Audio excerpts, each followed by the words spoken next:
make oha soup. I'll add my blended pepper and onion. Here I'll add a little salt. I'll add Maggi.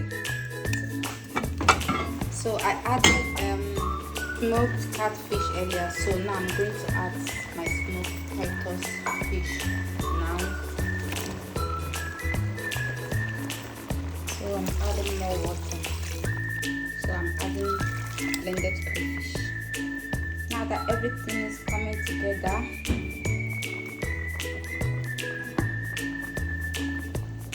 so basically our cocoyam is in the pot. Now I will add my red oil.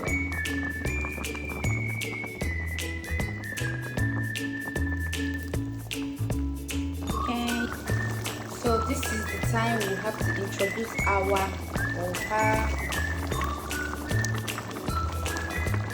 Now that the star of the show has entered, let's make some noise.